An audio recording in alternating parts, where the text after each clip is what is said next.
No meu aniversário de 30 anos, eu disse para minha família: a gente precisa cortar gastos. Não posso continuar pagando tudo para sempre. Meu pai revirou os olhos e respondeu: então comece pela dívida de 6 dígitos do seu irmão. Eu recusei. Quando voltei para casa, minhas coisas estavam na varanda. Fechaduras trocadas. Pense no que você fez, disseram. Eu não fiz cena. Só disse, nada. Só agendei uma mensagem. Na manhã seguinte, tudo mudou. Feliz aniversário, Josh, disse minha mãe, com uma voz alegre e falsa, como se ela não tivesse acabado de tentar me fazer sentir culpado por não ter me oferecido para pagar o empréstimo do carro do Kyle uma hora antes. Sentei na ponta da mesa de jantar com uma fatia de bolo comprado no mercado na minha frente e uma vela torta derretendo cera. Meu pai estava debruçado à minha frente, um braço apoiado na cadeira, o outro segurando uma cerveja. Meu irmão Kyle, 28 anos, desempregado e aparentemente alérgico a qualquer responsabilidade, estava no celular com uma mão e mandando mensagem com a outra. No iPhone novo, claro, o que eu comprei. Então eu limpei a garganta. Meu coração estava acelerado, mas tentei manter a calma. A gente precisa conversar sobre dinheiro. Meu pai resmungou. Minha mãe piscou. Kyle nem olhou. Não dá mais para eu continuar bancando tudo, falei. Estou tentando construir meu futuro. Pago a hipoteca, as contas da casa, as compras. Ano passado paguei a segunda multa do Kyle por dirigir bêbado. Preciso cortar. Kyle então levantou os olhos. Você tá agindo como se fosse caridade. Fiquei olhando para ele. É caridade. Ele riu. Uau. Ok. Meu pai se inclinou para frente, olhos semicerrados como se eu tivesse xingado o Papa. Então comece pela dívida de 6 dígitos do seu irmão. É isso que importa, não é? Minha mãe olhou de lado para ele, como se quisesse que ele não tivesse dito aquilo. Kyle ficou em silêncio. Eu não vou pagar isso, disse calmamente. Não é minha responsabilidade. O ambiente gelou. Ninguém se mexeu. Meu pai recostou de novo, os lábios se contorcendo no meio sorriso debochado. Bom, ele disse. Acho que a gente entendeu qual é a sua posição. No dia seguinte, quando voltei do trabalho, todas as minhas coisas, roupas, livros, ferramentas, até o laptop que usava para freá-las, estavam empilhadas na varanda. As fechaduras haviam sido trocadas. Na porta, um bilhete: pense no que você fez. Só isso. Fiquei ali um tempo, olhando para a letra. Reconheci na hora, era da minha mãe. Organizada, precisa, inconfundível. Eu não bati. Não gritei. Não chorei. Respirei fundo, peguei minhas malas e fui embora. Depois, agendei a mensagem. Na manhã seguinte, tudo mudou. Para entender como chegamos até aqui, um aniversário com expulsão e um bilhete que doeu como tapa, é preciso voltar 10 anos. Eu tinha 20 quando Kyle destruiu o primeiro carro. Bêbado, claro. Mamãe chorou. Papai gritou. E eu, o filho mais velho, com emprego estável e ficha limpa, paguei o guincho e emprestei $3.000 para arrumar o carro. Ele nunca devolveu. Era para ser algo pontual, mas acabou virando rotina. Quando Kyle largou a faculdade, a culpa caiu em mim por não ter ajudado ele a estudar. Quando ele perdeu 3 empregos no mesmo ano, tive que ouvir sermão sobre como algumas pessoas enfrentam mais dificuldades. Quando ele estourava o limite da conta, quem recebia a ligação era eu, da minha mãe, com aquela voz doce cheia de culpa: Josh, querido, ele é seu irmão. Você não pode ajudar só dessa vez? E eu sempre ajudava. Paguei o aluguel quando ele foi despejado. Paguei o seguro do carro, o carro que ele usava para ir em festas enquanto eu ia a pé pro trabalho. Comprei mantimentos, quitei o imposto atrasado da casa dos meus pais e, mesmo assim, consegui pagar as aulas noturnas para tirar minha certificação em sistemas elétricos. Enquanto isso, o Kyle passava os dias no porão trabalhando com música e não fazendo nada de útil. E o pior, nem fingia gratidão. Pelo contrário, agia como se tudo aquilo fosse obrigação minha. O Josh tá indo muito bem, ele dizia, acenando a mão como se eu fosse um caixa eletrônico ambulante. Ele tem condições. É para isso que serve irmão mais velho. Meus pais adoravam essa fala. Eu poderia ter saído de casa. Deveria ter saído. Mas toda vez que eu tocava no assunto, minha mãe ficava com os olhos cheios d'água. Essa casa só parece um lar com você aqui. Meu pai dizia, não exagera. E ainda me lembrava que eu só pagava parte das contas. Tipo, eu bancava tudo, mas o plano de celular não contava, aparentemente. O Kyle sorria e completava, pra que sair, se aqui tá tão bom? Sim, eu tava bem. Trabalhando 60 horas por semana, mal vendo a luz do sol, enquanto meu irmão comprava fones de ouvido novos com o dinheiro que pegava emprestado de mim.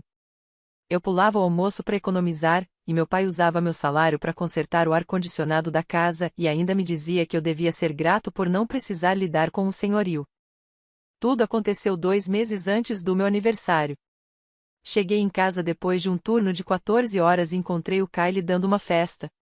Meu PC Gamer, aquele que montei peça por peça durante 5 anos, estava instalado na sala, conectado ao sistema de som dele. Os amigos estavam desmaiados no sofá. Garrafas de cerveja por toda parte.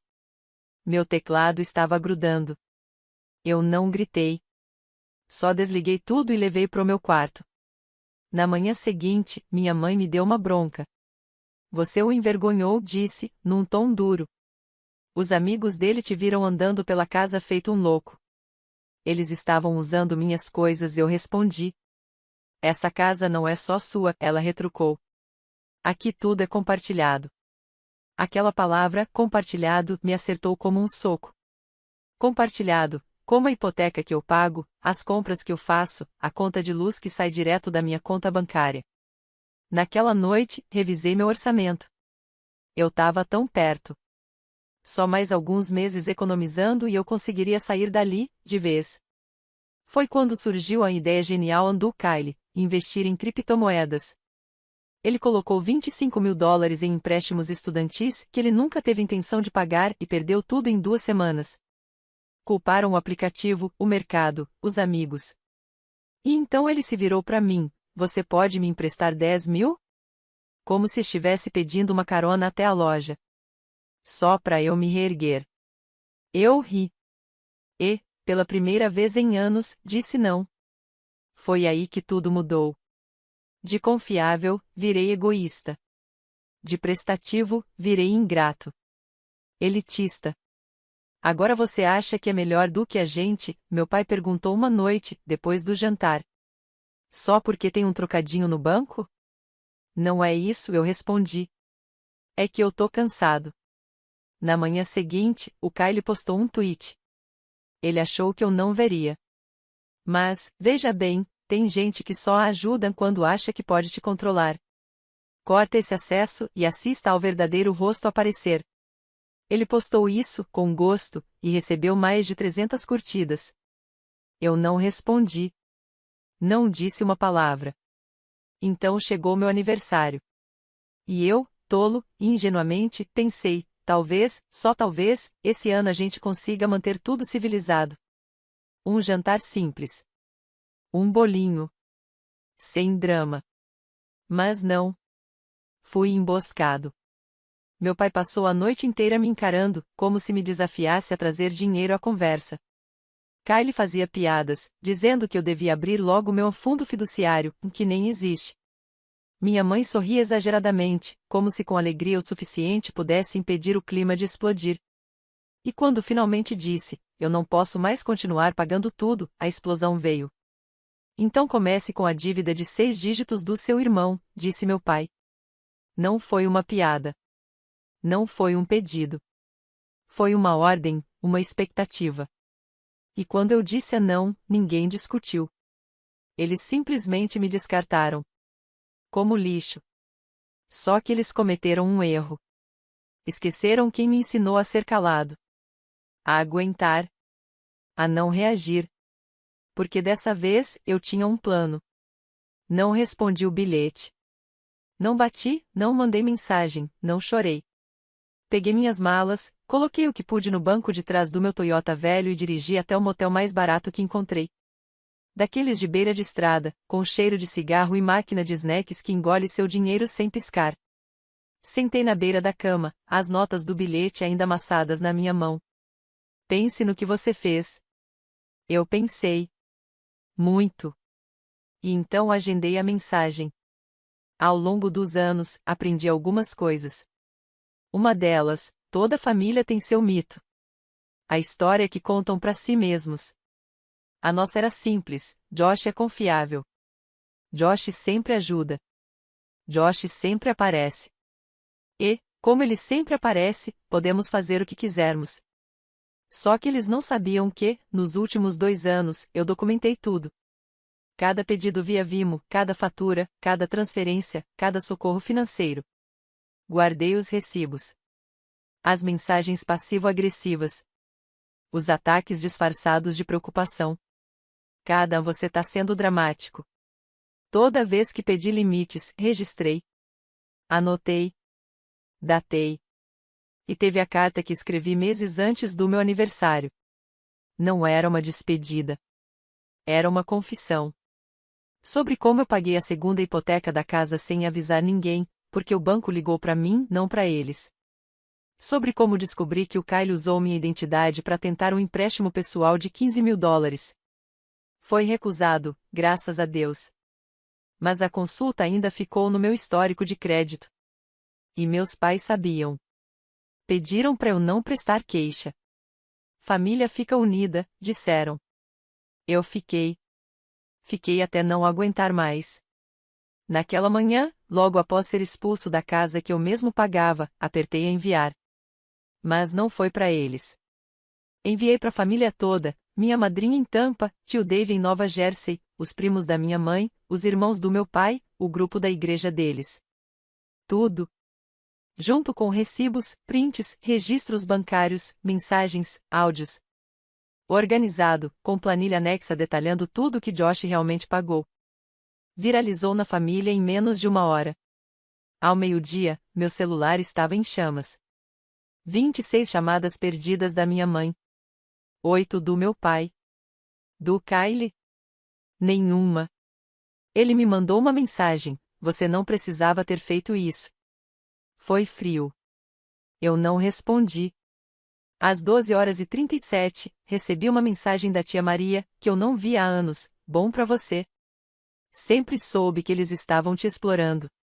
Orgulhosa de você, querido. E então vieram as consequências. Aparentemente, a reputação dos meus pais naquela bolha suburbana onde moram significava muito mais para eles do que eu imaginava. A imagem da família perfeita, unida, moralmente exemplar, foi por água abaixo. As pessoas começaram a fazer perguntas. Por que o Josh pagava todas as contas enquanto Kyle vivia viajando? O que era aquele bilhete na porta, cena de filme da Lifetime? Por que Kyle aparecia com fone novo, tênis novo, tatuagem nova, se estava desempregado? E por que, afinal, o Josh morava no porão como se fosse um inquilino, se era ele quem bancava tudo? Meu pai tentou contornar. Disse a um parente: estávamos dando estrutura para ele. Estava tudo sob controle. Erro de principiante. Anexei a gravação da noite em que me expulsaram. Tinha colocado o celular no bolso do casaco antes do jantar. O áudio estava claro como água. Pai, então começa pela dívida do seu irmão. Eu, não vou pagar isso. Pai, então vá embora. Mãe, pense no que você fez. Não tinha como eles negarem. E aí veio o golpe final: denunciei o roubo de identidade. Eu teria deixado passar da primeira vez. Mas não agora. Quando a polícia apareceu na casa perguntando ao Kyle sobre a tentativa de empréstimo fraudulento, o clima azedou de vez. Um vizinho gravou a cena. Vozes alteradas. Uma porta batendo. Kyle gritando que merecia uma folga. E alguém, provavelmente minha mãe, gritou: dissemos para você não piorar a situação. O vídeo foi parar no grupo do bairro no Facebook. E assim, de uma hora para outra, a família que sempre cochichava sobre os dramas alheios virou o próprio espetáculo. Eu nem acompanhei de perto. Estava ocupado me mudando pro meu novo apartamento. Um quarto só, sobre uma floricultura no centro. Sol da manhã entrando tranquilo. Uma cozinha que não cheirava a discussões antigas. Paguei o depósito com o dinheiro que eu deveria ter guardado anos atrás. Naquela noite, sentei no sofá sem TV, só meu laptop e comida chinesa e observei o caos acontecer à distância. Tentaram me ligar dezenas de vezes. Quando não atendi, minha mãe apareceu no meu trabalho. Ficou esperando no saguão, olhos vermelhos, segurando um tupperware com minha caçarola favorita. Daquelas que levam anos para serem servidas com amor de novo. Eu a encontrei do lado de fora. Ela abriu a boca, mas eu a interrompi. Eu não vou voltar. Ela sussurrou, com a voz baixa e ferida. Calma, nem precisa ser tão frio, Josh. Você está destruindo essa família. Eu ri. Não, eu disse. Eu só parei de me controlar o tempo todo. Ela estremeceu.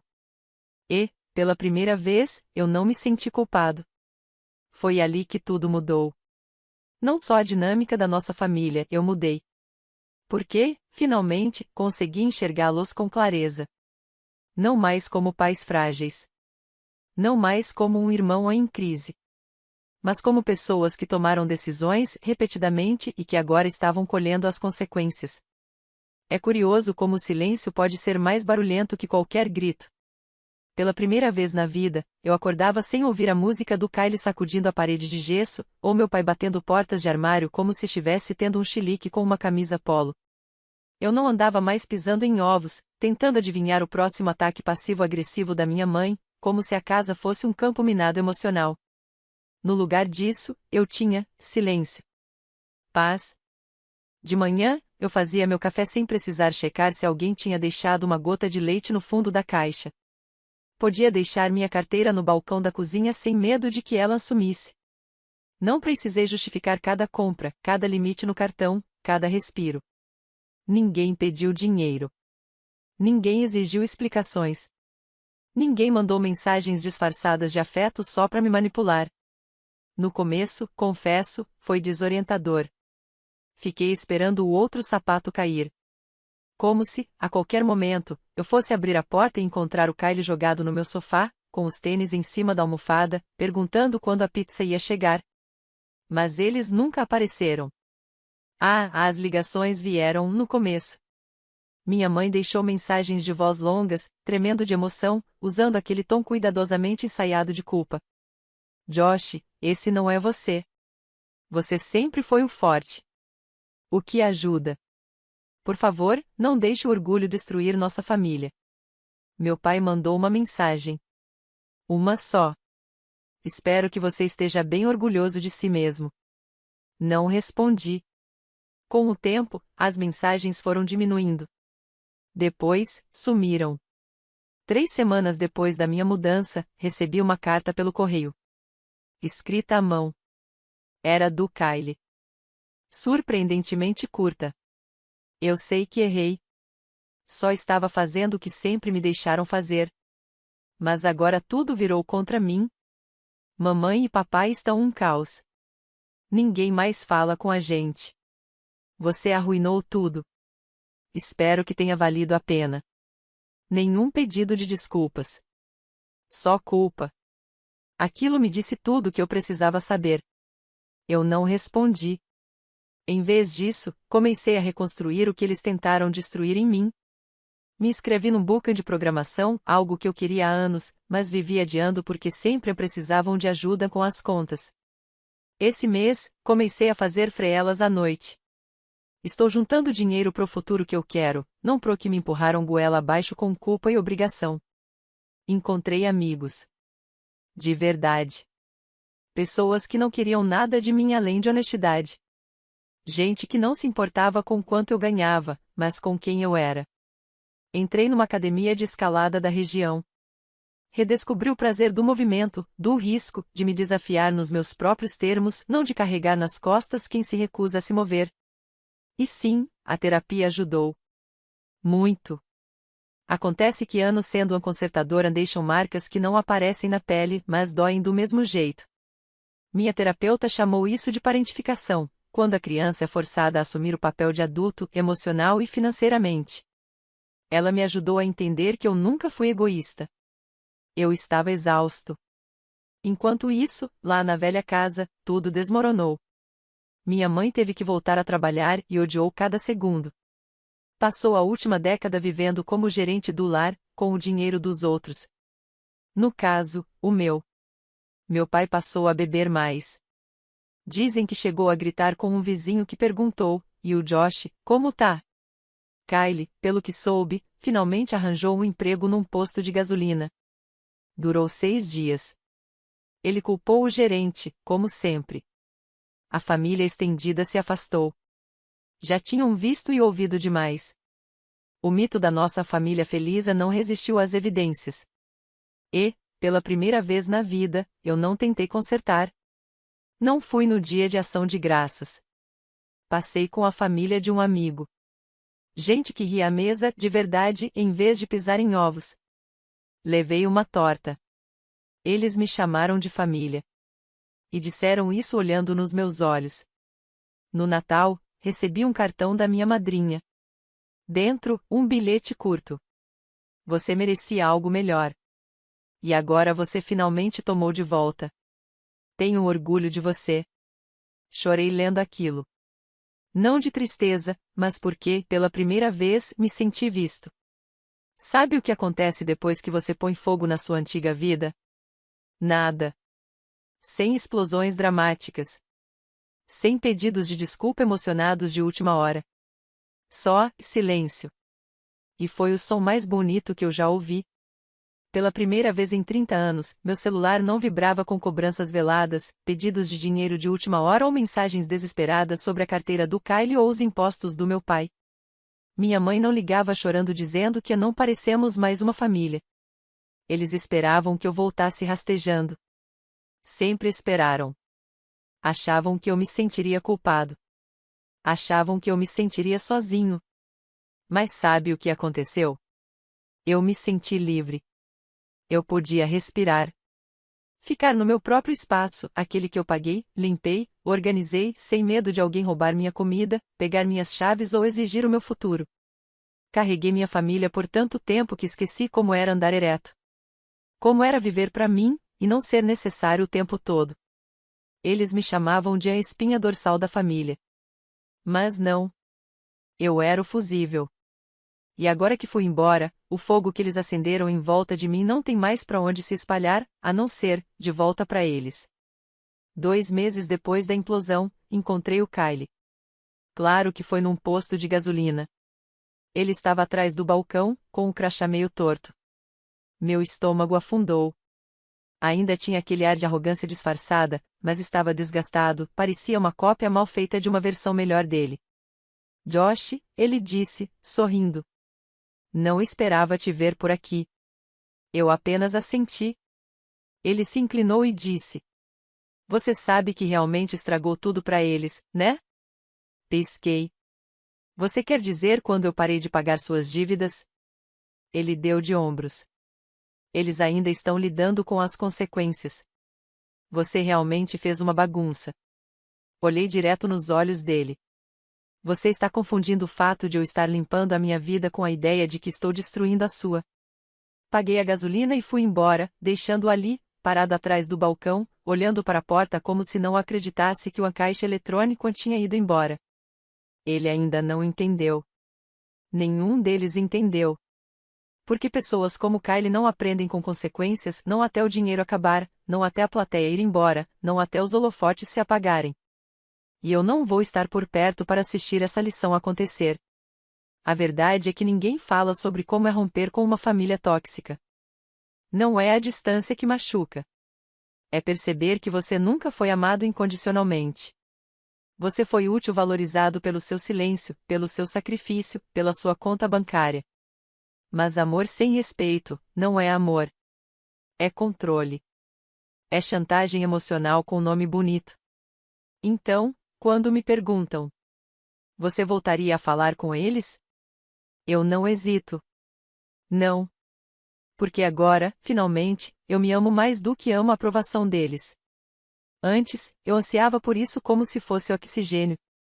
Cada nota alta, cada promoção no trabalho, cada dívida quitada, tudo uma tentativa desesperada de ser visto. Mas eles nunca enxergaram quem eu era. Só viam o que eu podia fazer por eles. Hoje, eu me vejo. Eu sou o homem que pagou 3 hipotecas que não eram suas. O homem que perdeu noites dando aulas pro irmão que nem tentava. O homem que manteve uma casa funcionando, mesmo sendo tratado como hóspede dentro dela. E, no fim, o homem que teve coragem de dizer, chega. Reconstruí minha vida do zero. E desta vez, a fundação não é culpa nem obrigação. É paz. É escolha. É minha. Passo os fins de semana caminhando, lendo, fazendo cursos. Estou aprendendo fotografia, algo que adiei por anos porque havia sempre algo mais urgente para pagar.